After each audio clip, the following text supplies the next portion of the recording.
Baik, di sini saya akan menjelaskan atau membahas tentang pengujian beton segar menggunakan metode non-destructive testing atau NDT. Pengujian beton keras atau padat yang biasa dilakukan di lapangan ada pengujian hammer, yaitu untuk mengetahui keseragaman mutu, pelaksanaan pekerjaan beton, dan mutu beton setelah dikonversi dengan kuat tekan dan hammer dari benda uji silinder core drill. Pengujian ini dilakukan dengan memukul permukaan beton.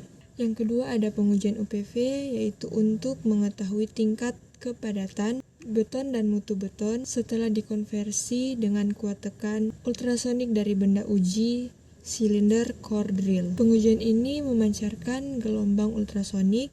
Salah satu uji ultrasonik pulse adalah untuk mengukur kedalaman retak. Yang ketiga ada pengujian rebar detektor, yaitu untuk mengetahui tebal selimut pada beton.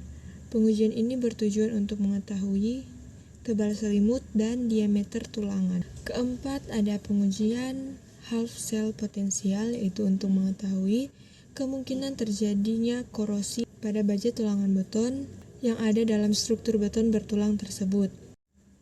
Kelima ada pengujian karbonasi, yaitu untuk mengetahui jika ada elemen struktur yang mengalami karbonasi. Yang keenam ada pengujian resistivity, yaitu untuk mengetahui ketahanan hambatan beton terhadap serangan asam. Menurut Wenner, pengujian ini untuk mengukur tahanan listrik. NDT dapat diaplikasikan pada konstruksi beton karena yang pertama, untuk mengontrol kualitas konstruksi baru. Yang kedua, menyelesaikan masalah yang timbul dalam konstruksi baru. Yang ketiga, mengevaluasi kondisi pada struktur lama untuk keperluan rehabilitas. Yang keempat, untuk menjamin kualitas hasil perbaikan atau repair beton. Pengaplikasian non-destructive testing pada proyek konstruksi nyata yaitu ada rebound hammer test yang digunakan untuk mengevaluasi kualitas beton, pemantauan kerusakan atau perubahan dalam kekuatan beton, dan untuk memastikan beton memenuhi spesifikasi desain dan standar yang telah ditentukan.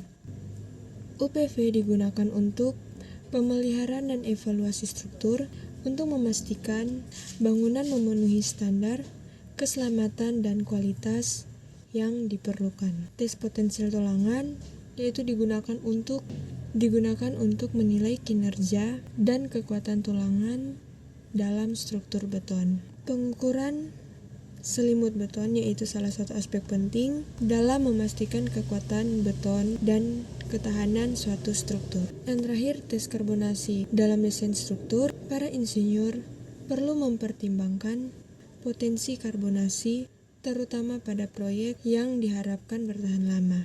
Hal ini meliputi perancangan yang mempertimbangkan faktor-faktor lingkungan di sekitar proyek. Karbonasi terjadi ketika karbon dioksida di udara masuk ke dalam beton dan dengan kondisi lembab, reaksi dengan kalsium hidroksida menghasilkan kalsium karbonat.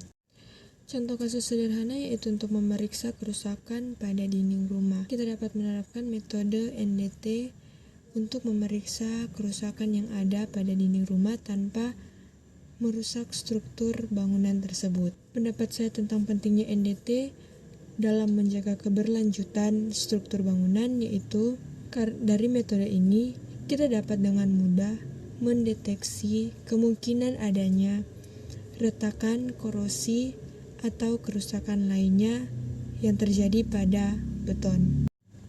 Usulan saya kiranya di masa depan dapat digunakannya integrasi teknologi VR dan AR, pengembangan alat yang lebih kecil dan fleksibel guna menjangkau area-area yang lebih kecil atau sulit dijangkau. Dan dengan kolaborasi dan inovasi yang ada, kita dapat menciptakan masa depan yang lebih baik dari metode-metode NDT ini. Terima kasih.